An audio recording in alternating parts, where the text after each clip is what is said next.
Stadium बांधलं, त्याच स्टेडियमच्या सावलीत उभं राहून देशाचे गृहमंत्री आरोप करतात. पण ते आरोप करत असताना गृहमंत्री आदरणीय पवार साहेबांविषयी म्हणतात भ्रष्टाचारांचे सरदार. बरोबर. आणि लगेच आम्ही फ्लॅशबॅक मध्ये जातो. 27 जूनला भोपाळमध्ये एक सभा होती. या भोपाळमध्ये देशाचे पंतप्रधान म्हणतात 70,000 कोटीचा सिंचन घोटाळा. आणि नंतर यापासून थेट जर गृहमंत्र्यांचं स्टेटमेंट ऐकलं तर नक्की मला प्रश्न पडला, गृहमंत्री कुणाच्या प्रचारासाठी आले आणि गृहमंत्र्यांनी नक्की निशाणा कुणावर साधलाय. गोष्ट साधी नाही, एकाच एक कडी गुंतलेली असते. म्हणजे विचार करा, गृहमंत्री येऊन माननीय पंतप्रधानांनी जो आरोप केला होता त्या आरोपा संदर्भात माननीय गृहमंत्री बालेवाडी बोलले. जर हे वाक्य सत्य असेल तर मग माननीय पंतप्रधानांनी जो 70,000 कोटीचा आरोप केला होता तो नेमका कुणावर केला होता. माझ्या पत्रकार बांधवांनी मला प्रश्न विचारले की माजी पोलीस कमिशनर परमवीर सिंग यांनी अमुक आरोप केला, त्यांनी तमुक आरोप केला. रोज एक आरोप सुरू झाला आणि जगन्नाथ बापू खरोखर हा प्रश्न पडला. म्हणजे आभाळात ढग आल्यानंतर मोर नाचतो हे ऐकलं होतं, पहाटे तांबडं फुटायला लागल्यानंतर कोकिळा कुहू कुहू करते हे ऐकलं होतं.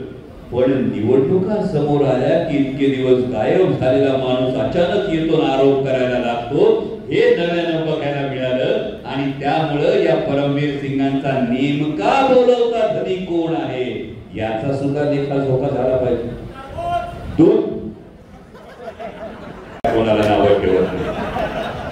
पण महत्वाची गोष्ट ही की नेमका हा बोलवता धनी कोण आहे. आणि जर बोलवता धनी असलेल्या व्यक्तीला जर तुम्ही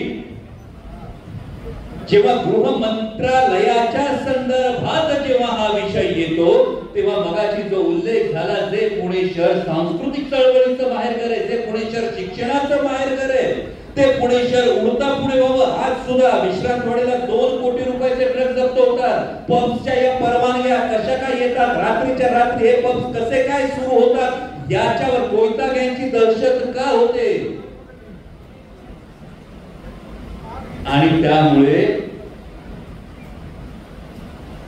म्हणजे पुण्याला परंपरा, जेव्हा पुणेरी 3.5 शहाण्यांविषयी बोलतात तेव्हा नाना फडणवीसांकडून जास्त अपेक्षा होती, तशी गृहमंत्री म्हणून फडणवीसांकडून सुद्धा जास्त अपेक्षा गृह खात्याच्या कारभाराविषयी नक्कीच पुण्याची असणं हे अगदी स्वाभाविक आहे, अगदी साहजिक. की फक्त राजकारण करण्यामध्ये इंटरेस्ट, विशेषतः पुणेकरांशी बोलतो. म्हणजे ताई शिंदे ताई, जेव्हा तुम्ही बाजारात जाता, दुकानदाराकडे जाता, दुकानदाराला 500 रुपयाचा माल दिला, दुकानदाराने 500 रुपयाची नोट दिली तर 500 रुपयाची वस्तू दिला मोजून घेता का सोडून देता?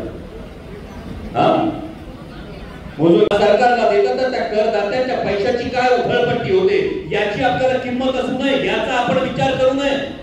जेव्हा तुम्ही लाईफ इन्शुरन्स काढता, जेव्हा तुम्ही मेडिक्लेम काढता, तुम्ही सरकारकडून कोणती गोष्ट घेता त्याच्यावर हेल्थ सेस लागतो, त्याच्यावर टॅक्स लागतो. सरकार त्याच्या बदल्यात तुम्हाला काय देतं? तुम्ही जेव्हा रोडवर जाता तुम्ही टोलची पावती फाडता, टोलची पावती फाडल्यानंतर तुम्ही खड्ड्यातून गाडी घेत असता. तुम्ही नवीन गाडी घेता, साधी मोटरसायकल घेतली तरी 23% जीएसटी देता.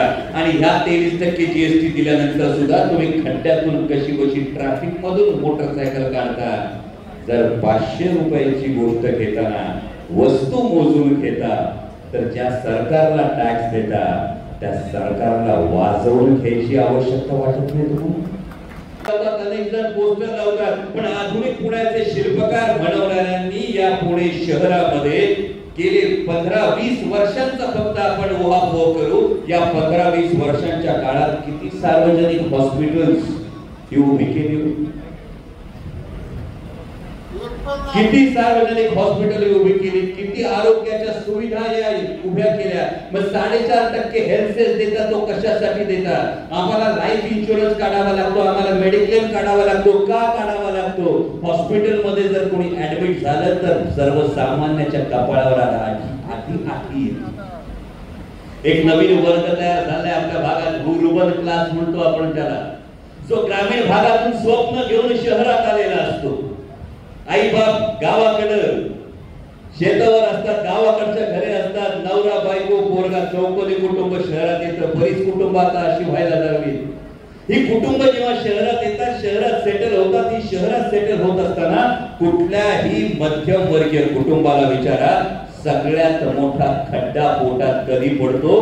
कोणी जर हॉस्पिटलमध्ये ऍडमिट झालं तर सगळ्यात मोठा खड्डा पडतो. त्यासाठी आम्ही मेडिक्लेम घेतो का नाही? मग जे सरकार तुम्हाला चांगलं हॉस्पिटल देऊ शकत नाही, जे सरकार तुम्हाला चांगल्या आरोग्य सुविधा पुरवू शकत नाही, ते तुमच्या मेडिक्लेमवर मात्र 18% जीएसटी घेतो. मग जे विकासाची भाषा करतात त्यांना पहिला प्रश्न हा विचारावासा वाटतो, फक्त होणारे उड्डाणपूल, चकचकीत रस्ते आणि कंत्राटदारांचं उखळ पांढरं झालं म्हणजे विकास होत नसतो. सर्वसामान्याच्या माणसाचं जगणं सुकर झालं तर आणि तर त्याला आपण विकास म्हणतो. ही दुसरी मध्यमवर्गीयांची एक दुसरी खंत आहे. मागे लोकसभा निवडणुकीच्या वेळी जेव्हा बीडला चाललो होतो तेव्हा एका आयटी इंजिनियरचा फोन आला. खानदेशातला आयटी इंजिनियर 400 कोटीचे इलेक्टोरल बॉन्ड्स ऑनलाईन लॉटरी करणारा एक माणूस खरेदी करतो आणि ऑनलाईन लॉटरी. उघडा ना तुमचं फेसबुक, येते का नाही खेलो रमी, येतं का नाही खेलो ड्रीम 11, येतं का नाही? आहे की नाही कुणाचा कंट्रोल याच्यावर नियंत्रण का नाही? याच्यावर कंट्रोल का नाही? एका पक्षाला याचे पैसे जातात आणि जेव्हा हे पैसे जातात तेव्हा ते परत आपल्याच बोकंडी आपल्यावरच प्रचार करण्यासाठी पुन्हा वापरले जातात. आता साधा विचार करा, तुमच्या टॅक्सच्या पैशांचा मी मगाशी म्हणालो, तुमच्या टॅक्सच्या पैशांचा जर विचार केला तर सरकारने योजना आणली, बरोबर, चांगलं केलं का? सरकारचं काम आहे की नाही? मला सांगा काकू, तुमच्या खिशातले, तुमच्या मेहनतीचे, तुम्ही नोकरी करायची, तुम्ही पगार घ्यायचा, पगारातून पैसे जातात, टॅक्सचे पैसे जातात आणि सरकार त्यातले 270 कोटी खर्च कशाला करतंय? त्यांच्या जाहिरातीसाठी. बरं, 270 कोटी खर्च करून पुरेसे वाटेनात म्हणून आता नवीन योजना आणली, योजना दूत. त्याच्यावरचा खर्च माहिती भावांनो, 300 कोटी. परवा संध्याकाळी राज्य सरकारने मंजुरी दिली. म्हणजे 570 कोटी रुपये हे केवळ सरकार जाहिरातीसाठी खर्च करतं. आणि एक गोष्ट ही लक्षात ठेवा, जेव्हा सरकारला स्वतःच्या योजनांची जाहिरात करावी लागते तेव्हा सरकारची ती योजनांची जाहिरात नसती, तो त्यांच्या अपयशाचा कबुलीनामा असतो. आणि हा अपयशाचा कबुलीनामा घेऊन येणार आहे महायुतीचं सरकार. हे आपल्याला या पुढल्या काळात नाकारायचं. तो करत असताना ही महाराष्ट्राच्या स्वाभिमानाला साथ घालणारी यात्रा.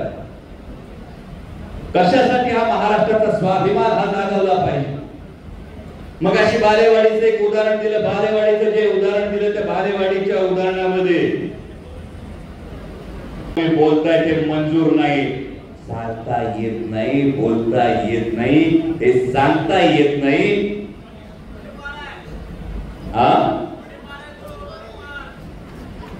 याच कारण जो महाराष्ट्राचा स्वाभिमान होता, जो इतिहास होता. विचार करा, दिल्लीच्या दरबारात जेव्हा महाराज उभे होते तेव्हा महाराजांना काय केलं? औरंगजेबाने पुढच्या रांगेत उभं केलं का? मागच्या रांगेत उभं केलं का? मागच्या रांगेत उभं केलं. मागच्या रांगेत उभं केल्यानंतर महाराज सोडून दिलं. आज परिस्थिती काय? पहिल्या रांगेत बिहारला उभं केलं, नंतरच्या रांगेत आंध्र प्रदेशला उभं केलं. महाराष्ट्राला कुठल्या रांगेत उभं केलं तेच सांगता येईना.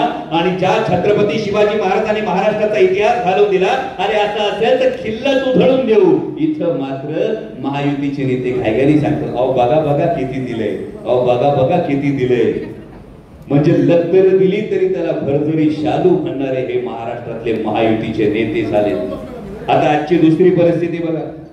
आज सुद्धा महिंद्राचा एक मोठा प्रोजेक्ट 25,000 कोटीपेक्षा जास्त इन्व्हेस्टमेंट असणारा प्रोजेक्ट आज गुजरातला गेला. बल्क ड्रग पार्क गेला, वेदांता, फॉक्सकॉन गेला, टाटा एअरबस गेला. आता आणखी एक प्रोजेक्ट, आजची बातमी, आजची महिंद्राचा प्रोजेक्ट हा गुजरातला पळवण्यात आलाय आणि मग महायुतीच्या नेत्यांना हा प्रश्न विचारावासा वाटतो, अरे इतका स्वाभिमान तुम्ही कहाण टाकलाय का की महाराष्ट्रातल्या तरुणांच्या भविष्यातले रोजगार हिरावून देत असताना सत्तेसाठी एवढे तरी बाबांनो लाचार होऊ नका की हे उद्योग पळवणाऱ्यांना तुम्हाला विचारायची सुद्धा हिंमत होणार नाही। आणि हे सगळं लपवायचं म्हणून मग योजनांचा भडीमार सुरू झाला आणि योजनांची गंमत आहे म्हणजे एकीकडे सांगितलं जातं शेतकऱ्यांचं राज्य आहे, बळीराजाचं राज्य आलं पाहिजे असं आपण म्हणतो, पण वस्तुस्थिती ही आहे की 2017 मध्ये छत्रपती शिवाजी महाराजांच्या नावानं कर्जमुक्ती योजना आली। किती? 2017 मध्ये योजना कुणाच्या नावाने? महाराजांच्या नावाने। 6 लाख शेतकऱ्यांना 5,900 कोटी मंजूर आहेत। पण आता निवडणुकीच्या तोंडावर काही योजना येत असल्यामुळं या मंजुरीला महाराजांच्या नावाच्या योजनेला या युती सरकारने ठेका दाखवला। कुठली योजना? हा म्हणजे मगाशी मोडकताई तुम्ही म्हटल्या लाडकी बहीण सारखी तुम्हाला लाडका भाऊ योजना पाहिजे, असं करू नका। आपल्याला फक्त 3 महिन्यापुरती योजना करायची नाही, त्यामुळे लाडकापेक्षा कामाचा भाऊ योजना जास्त महत्वाची, ती व्यवस्थित राबवू। कारण या योजनांची गंमत अशी आहे की आता लाडकी बहीण योजनेचं वास्तव काय? सरकारने सांगितलं, गंमत बघा, डोळ्यात कशी धूळ फेक होते ती बघा। सरकारने काय सांगितलं सुरुवातीला की प्रत्येक बहिणीच्या अकाउंटला 1-1 रुपया टाकणार, म्हणजे सगळे अकाउंट टेस्ट करू, बरोबर?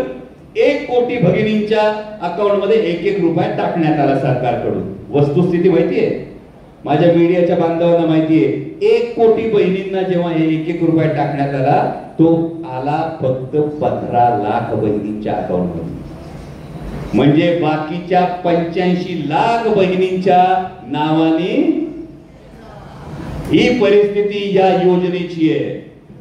आणि म्हणून या योजनेविषयी फार महत्वाची गोष्ट तुम्हाला सांगतो, कोणी सांगायला ये योजनेविषयी तेव्हा त्यांना जरूर सांगा, पैसा बहुत है उनके पास, पैसा बहुत है उनके पास, इसलिए जो जीत नहीं सकते वो खरीदना चाहते हैं, जो जीत नहीं सकते वो खरीदना चाहते हैं वो। लेकिन जाके कह दो उन गद्दारों से कुछ चीजें बिकती नहीं बाजार में, जाके कह दो उन गद्दारों से कुछ चीजें बिकती नहीं बाजार में। जिन्हें मिले हो संस्कार जिजाऊ अहिल्या और सावित्री बाई के, उनका वोट आप क्या खरीदोगे महज 1,500 में। महाविकास आघाडीचाच झाला पाहिजे ही गोष्ट लक्षात ठेवा आणि कोणीही प्रचार करायला तर जरूर सांगा। माझ्या आजीने एकदा सांगितलं होतं, वस्तू चोरली रंग बदलला, वस्तू चोरली रंग बदलला तरी चोरी काही लपत नाही, स्वार्थासाठी बाप बदलला तर जनतेला काही खपत नाही। वस्तू चोरली रंग बदलला तरी चोरी काही लपत नाही, स्वार्थासाठी बाप बदलला तर जनतेला ते खपत नाही। घड्याळ जरी चोरलं तरी वेळ आता आमचीच आहे, लोकसभेने दाखवून दिले। घड्याळ जरी यात्रा होऊ द्या, हवा फक्त तुतारीची आहे, हवा फक्त तुतारीची आहे। आणि हा हवा किल्ला तुमच्याही प्रत्येकाच्या हाती सुपूर्द करतोय, त्यामुळे तुमच्या प्रत्येकाने जर बाले किल्ला मजबूत ठेवला तर नक्की गुरुगिरीला जाता येईल। आणि आदरणीय पवार साहेबांचा विचार घेऊन तुतारीचा हा नाद महाराष्ट्रभर घुमवता येईल अशी अपेक्षा व्यक्त करतो आणि थांबतो। धन्यवाद। पुण्याच्या पूर्व भागातील 1938 पासून ग्राहकांना गुणवत्ता व सेवेची हमी असलेले अग्रवाल स्वीट्स म्हणजे नुसती परंपरा नाही तर चोखंदळ खवयांसाठी मेजवानी आहे। स्वर्गीय मुन्नालाल अग्रवाल यांच्या प्रदीर्घ वारसा सांभाळत अग्रवाल कुटुंबियांनी स्वीट्समध्ये ग्राहकांची गरज ओळखून अस्सल तुपातील पदार्थ आणि तत्पर सेवेचा वारसा जपत फूड क्षेत्रात नावलौकिक मिळवला आहे। हडपसर गाडी तळ व आकाशवाणी रविदर्शन येथील अग्रवाल स्वीट्सच्या शाखेला नक्की भेट द्या।